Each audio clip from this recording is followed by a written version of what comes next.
প্রিয় দর্শক, বাংলা ব্যান্টার চ্যানেলে আপনাদেরকে স্বাগতম। যাক, শেষ পর্যন্ত হ্যাঁ ভোট দেওয়ার জন্য একটা পয়েন্ট পাওয়া গেল।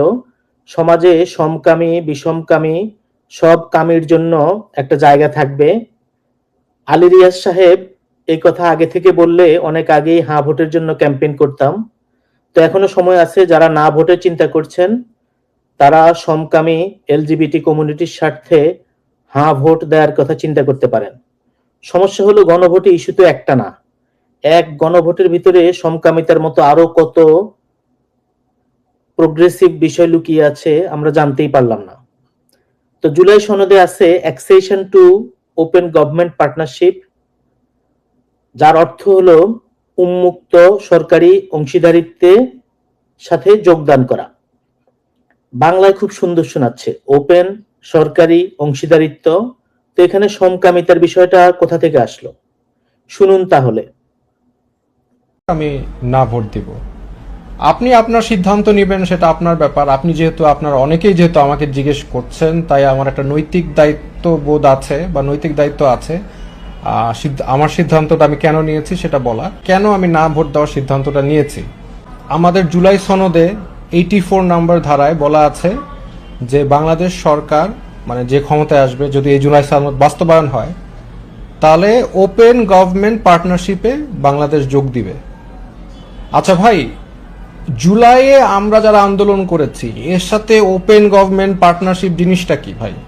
এটা সম্পর্কটা কি? এটা রিলেশনশিপটা কোথা থেকে আসলো? মানে আমরা কি ওপেন গভর্নমেন্ট পার্টনারশিপের সাথে যোগ দেওয়ার জন্য আন্দোলন করেছি? এখন ওপেন গভর্নমেন্ট পার্টনারশিপ কি জিনিস, এটার মধ্যে ভালো জিনিস আছে, খারাপ জিনিস আছে, ইটস অল ফাইন। বাট আমি যদি আপনাকে দেখাই যে এটার মধ্যে কি আছে বা কেন তারা এটা ইনক্লুড করতে চাচ্ছে। এই যে দেখেন, সরাসরি বলা আছে যে তারা ওপেন গভর্নমেন্ট পার্টনারশিপ হচ্ছে এলজিবিটি রাইটস এর পক্ষে কাজ করবে, এলজিবিটি রাইট বাস্তবায়ন করবে। সো আপনি যখন জুলাই সনদের মাধ্যমে আপনি এই সনদটা বাস্তবায়ন করবেন, তখন তারা বলবে এই যে এটা তো পাশ হয়ে গেছে, এখন তো আপনার এলজিবিটি কিউ বাস্তবায়ন করতে হবে। ওপেন গভর্নমেন্ট পার্টনারশিপ বা ওজিপি সাপোর্ট ইউনিট তিনটি গোষ্ঠীকে সমর্থন করে: প্রতিবন্ধী ব্যক্তি, যুবক সম্প্রদায় এবং এলজিবিটি কিউআইএ প্লাস সম্প্রদায়। ওপেন গভর্নমেন্ট পার্টনারশিপের সদস্যরা বিভিন্ন প্রতিশ্রুতির মাধ্যমে সমকামী অধিকার, নাগরিক স্বাধীনতা এবং ইনক্লুসিভ বা অন্তর্ভুক্তির নীতিকে এগিয়ে নিয়ে যাচ্ছে। এই প্রচেষ্টার মধ্যে রয়েছে সৃজনশীল কাজে সমকামী সংস্থাগুলিকে সম্পৃক্ত করা, তাদের সম্প্রদায়ের পরিস্থিতি মূল্যায়নের জন্য স্বচ্ছ এবং নির্ভরযোগ্য তথ্য উন্মুক্ত করা এবং বৈষম্যগুলো মোকাবেলা করা। তো ওপেন গভর্নমেন্ট পার্টনারশিপ সদস্যদের মধ্যে 5% বর্তমানে সমকামীদের প্রতিশ্রুতি বাস্তবায়নের জন্য কাজ করছে। যদিও 2018 সালে সেটা সামান্য বৃদ্ধি পেয়েছিল, তবু অন্যান্য ক্ষেত্রগুলির মতো এই সংখ্যাটা তেমন উল্লেখযোগ্যভাবে বাড়েনি। তাদের প্রতিশ্রুতিগুলির বেশিরভাগই নীতিগত ক্ষেত্রগুলিতে নীতি নির্ধারণে সমকামী গোষ্ঠীগুলির অংশগ্রহণের সাথে জড়িত। অন্যরা উন্নত জনসেবা সরবরাহের উপর জোর দেয়। তো ওজিপির ওয়েবসাইটে তাদের কাজ সম্পর্কে বলা আছে, যেমন একটা নিবন্ধে তারা বলেছে আর্জেন্টিনার বুয়েন্স আইরেসে কিভাবে আরো অন্তর্ভুক্তিমূলক নীতি তৈরির দিকে সমকামী সম্প্রদায়গুলিকে তারা সম্পৃক্ত করেছিল।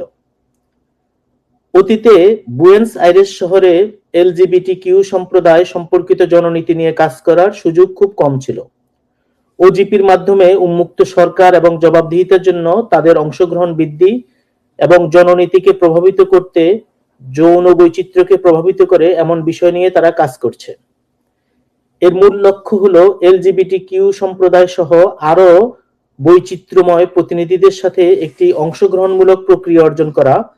সেই লক্ষ্যে এলজিবিটি কিউ কেন্দ্রিক সামাজিক সংস্থাগুলির সাথে কর্মশালা পরিচালনা করা এবং এই সম্প্রদায়গুলিকে বিভিন্ন কর্মসূচিতে অংশগ্রহণ, সরকারের সাথে যোগাযোগ করতে যেসব বাধা আছে সেগুলি সম্পর্কে অবহিত হওয়া, তারপরে এসব সম্প্রদায়ের অধিকারের ক্ষেত্রে বাধাগুলিকে চিহ্নিত করার জন্য কর্মশালা পরিচালনা করে অবশেষে এই প্রক্রিয়া থেকে তথ্য সমকামী সম্প্রদায় এবং নীতি নির্ধারকদের মধ্যে ভাগ করে নেয়া। তো সেজন্য আমার মনে হয় যে উন্মুক্ত সরকারি অংশীদারিত্বের সাথে বা ওপেন গভর্নমেন্ট পার্টনারশিপের সাথে সমকামীদের সম্পর্ক নিয়ে যা বলা হয়েছে সেটা একেবারে ভুল নয়। এরা সমকামীদের নিয়ে বিভিন্ন কর্মসূচি পালন করে, তাদের অভাব অভিযোগের কথা শুনে তাদেরকে সরকারি কাজে সম্পৃক্ত করে, যেটাকে রাষ্ট্রীয়ভাবে স্বীকৃতি দেয়া হয় বলে বলা হয়েছে। তো জুলাই সনদে এরকম অনেক কিছু আছে যা মানুষ জানে না।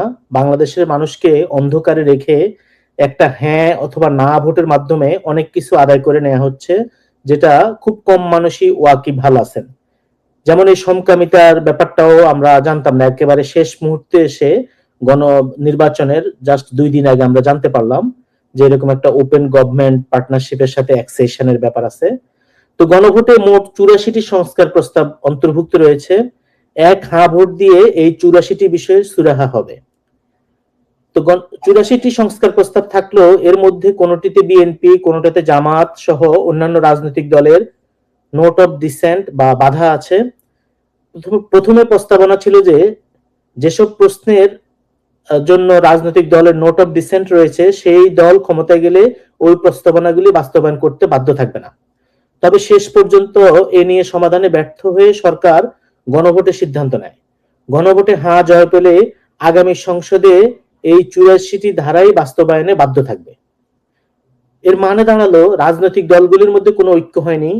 তারা সমাধানে ব্যর্থ হয়ে জনগণকে কোনো অপশন না দিয়ে 84টি বিষয়ে হ্যাঁ অথবা না ভোট দেওয়ার জন্য আহ্বান জানায়। এবং বর্তমানে অন্তর্বর্তী সরকার শুধু হ্যাঁ এর পক্ষে প্রচারণা চালাচ্ছে। গণভোটে হ্যাঁ জয় পেলে আগামী সংসদের সংবিধান সংস্কার পরিষদ 270 দিন বা 9 মাসের মধ্যে জুলাই সনদ অনুযায়ী সাংবিধানিক সংস্কারে বাধ্য থাকবে। না করলে অন্তর্বর্তী সরকারের রেখে যাওয়া সংবিধান সংশোধনের বিল পাস বলে গণ্য করা হবে। অর্থাৎ গণভোটে হ্যাঁ জিতলে 9 মাসের মধ্যে অটোমেটিক সংবিধান বাতিল হয়ে যাবে এবং এই সমকামীদের অধিকার প্রতিষ্ঠিত হবে। তো সংস্কারের মাধ্যমে তারা বাংলাদেশের সংবিধান ছুঁড়ে ফেলতে চায়। বাংলাদেশের সংবিধান মেনে নিতে তাদের অনেক সমস্যা, সেজন্য সরকার রাজনৈতিক দলের মধ্যে ঐক্য হয়েছে বলে মিথ্যাচার করে হাস্যকর ভাবে 84টি বিষয়ে সংশোধনের জন্য একটি মাত্র হ্যাঁ ভোট চাওয়া হচ্ছে।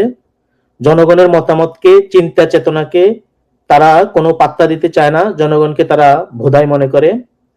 তা হ্যাঁ ভোট দিলে আপনি এর অংশ হবেন। এতদিন হ্যাঁ ভোট দেবার পক্ষে কোনো যুক্তি খুঁজে পাওয়া যাচ্ছিল না, এখন একটা পাওয়া গেল। সমকামীদের রাষ্ট্রীয় স্বীকৃতি দিতে সবাই গণভোটে হ্যাঁ ভোট দিবেন। আপনার একটি হ্যাঁ ভোট বাংলাদেশের অবহেলিত, নির্যাতিত সমকামীদের ক্ষমতায়ন করবে। এই সুযোগ হেলায় হারাবেন না। Thank you.